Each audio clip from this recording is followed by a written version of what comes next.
Welcome, Fantasy Premier League fans. My name's Corey, the host of the FPLmowgs YouTube channel. Today's video, we're going over my Game Week 4 team selection video. It's going to be a really interesting one, so stick to the end of the video to see what I'm doing with my team. Without further ado, let's get stuck in.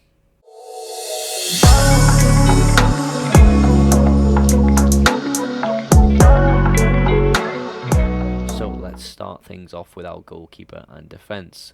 We have Flecken in goal with Bournemouth at home.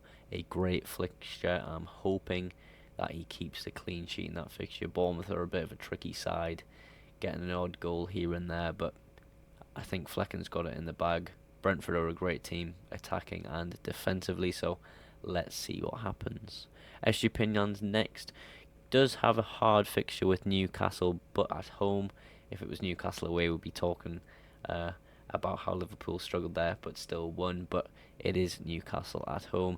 Now, Estupinian does have a hard run of fixtures coming up. I think I'm just going to keep him because he does have Bournemouth amongst those fixtures. You know, it's kind of worth keeping him for that, I suppose. But who else am I going to bring in, man? Maybe Udogie I could bring in of Spurs, but then you know, you're missing out on Estupinian's attack and returns, and if you look at where he normally ends up on the field, he's very, very high, just like the man I'm going to talk about now, Ben Chilwell. Nottingham Forest at home, excellent fixture, I feel like. I think after the game where he struggled to find his shooting boots, you could say, I think that's going to unlock something in his brain where he's just going to start having a shot or two more and maybe popping up with a goal here and there in the next few weeks with those good fixtures he's got. Moving over, we of course have Saliba. Difficult fixture, Man United at home. Of course, home fixture Arsenal. Arsenal tend to play better at home, but you just never know with these guys. So, you know, Arsenal, it seems Arteta is changing the team here and there. Gabriel not starting. You know, they kind of look shaky at the back at times. But let's just see what happens with Saliba. I'm just monitoring him at the moment, just because I'm not quite sure of what to do with him in the coming weeks. We'll quickly go over my bench. Looked at Turner, of course, Chelsea away. Don't like that fixture whatsoever. João Pedro is on the bench just because, you know, he's not getting the minutes under De Zerbi at the moment. I think possibly later down the line, you know, the minutes come, but for now, he's staying on my bench. A possible sell in the next coming weeks as well. Then we next have Kabore, West Ham at home. Not an awful fixture, you know. Luton coming back into their home ground could unlock a little bit of home advantage for them. You know, they play really well at home. Last season, I think, yes, in the second leg of the playoffs, they played my team Sunderland, played absolutely amazingly at home, and it was a really tough environment for us to go to and win a game, and I'm hoping that's what it's like going across the season for those guys, because, you know, their stadium is really, really important to the way they play, I feel, as well. Moving on, we have Baldock, Everton at home. Everton,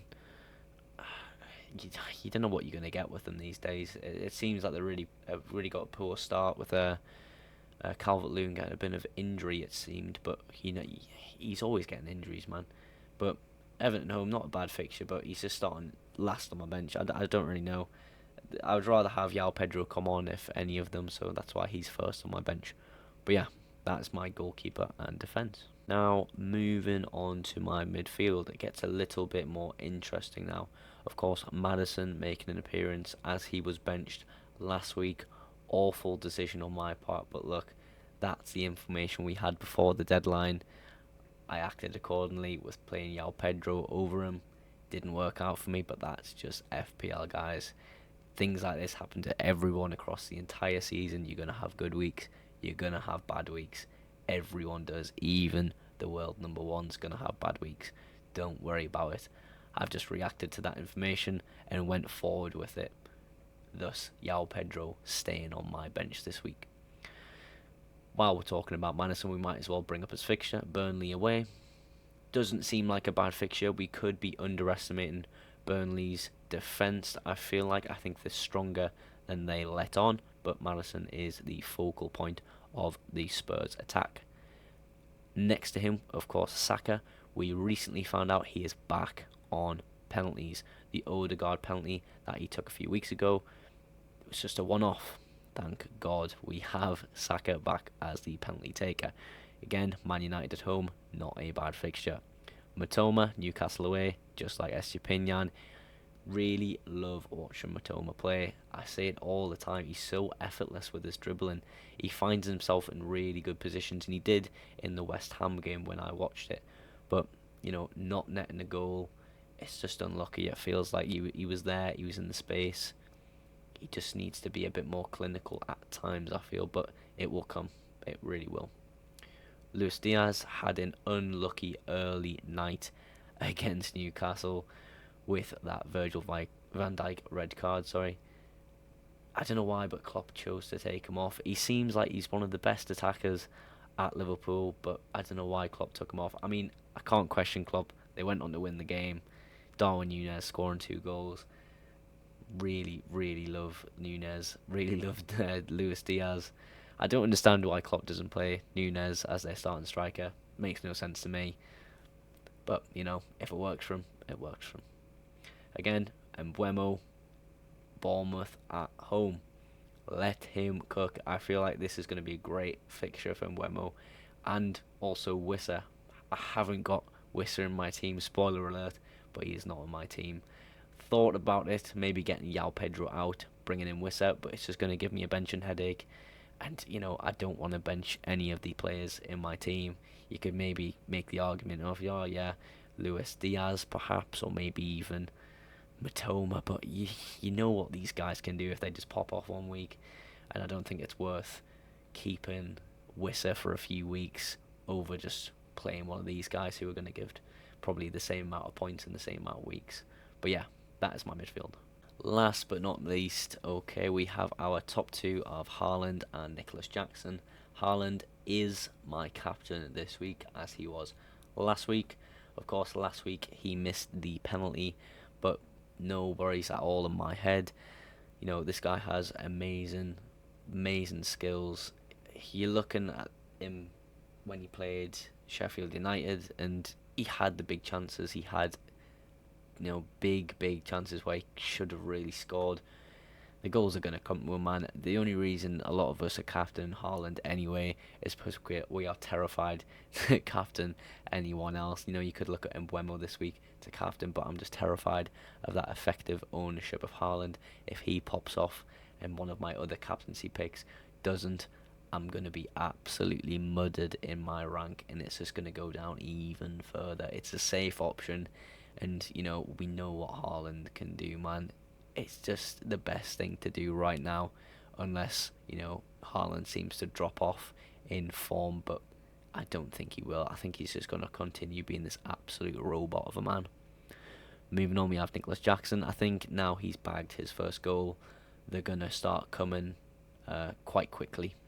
You know, with these fixtures that they've got, you know, a great Chelsea team, it seems like they're playing out of the skin at the moment. Bit of an iffy performance against West Ham, but so did Brighton. You know, we can't really say much about that. West Ham really playing well at the moment. Nottingham Forest at home. Now, I don't know. You know, Man United bagging 3 against them. What can Chelsea do to them? You know, I think they're a more attacking team. They've got more, not necessarily creative players, but because, you know, Bruno Fernandes being probably the best creative player in the league. You know, I hate to say that because I really don't like Bruno Fernandes the way he plays, but the numbers don't lie. He's really creative. You know, Chelsea really attacking. I think they could get a few goals against Nottingham Forest, and Jackson could be one of those players to unlock that and score a few. But let's just see what happens. But yeah, that is my forwards. But that pretty much wraps everything up for this video, guys. It may be shorter than my other videos on my channel. I'm currently having a few technical issues with my PC. As you can tell, my background's changed from my last few videos. I've altered the way my setup is just to give you guys a bit of a better viewing experience with lighting, and possibly getting some cool posters, maybe even a green screen in the coming weeks to really up the quality of the content for you. But yeah, that's one of the reasons why this video may be shorter. If you have watched to this point though, and you have enjoyed this video, please consider liking and subscribing. It's just going to help me grow my channel and helping you see when my next video is out. But that is everything from today's video, guys. Hope you've enjoyed it, and I'll see you in the next one.